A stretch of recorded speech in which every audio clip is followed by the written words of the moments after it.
ঘন কুয়াশায় ঢাকা চারপাশ। দিনের বেশিরভাগ সময় দেখা মেলে না সূর্যের। টানা ৩ সপ্তাহ ধরে বরেন্দ্র জনপদ সহ দেশের বিভিন্ন এলাকার উপর দিয়ে বয়ে যাচ্ছে মৃদু থেকে মাঝারি শৈত্যপ্রবাহ।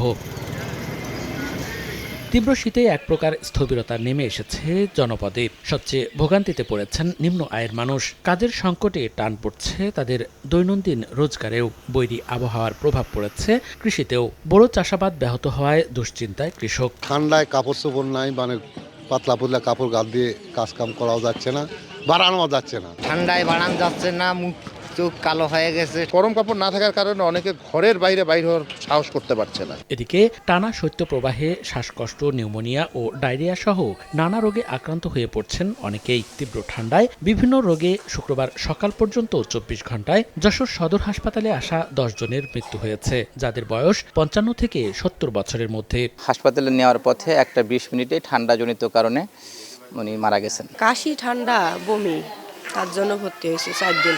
ঠান্ডা পড়েছে, তারপরে শনিবার দিন নিয়ে আসার পরে একটু কম হয়েছে। গত ২৪ ঘন্টায় ঠান্ডাজনিত কারণে এবং ফুসফুস সংক্রমণজনিত কারণে প্রায় ১০ জনের মতো লোক মারা গেছেন। বাইরে চলাফেরার ক্ষেত্রে যতটুকু সম্ভব সতর্কতা অবলম্বন করে যায়, এবং ফুসফুস সংক্রমণজনিত কারণগুলো রোধ করার জন্য যতটুকু সম্ভব নিজেকে সতর্ক রাখা যায়। শুক্রবার দেশের সর্বনিম্ন তাপমাত্রা পঞ্চগড়ের তেঁতুলিয়ায় ৬.৮ ডিগ্রি সেলসিয়াস রেকর্ড করেছে স্থানীয় আবহাওয়া অফিস।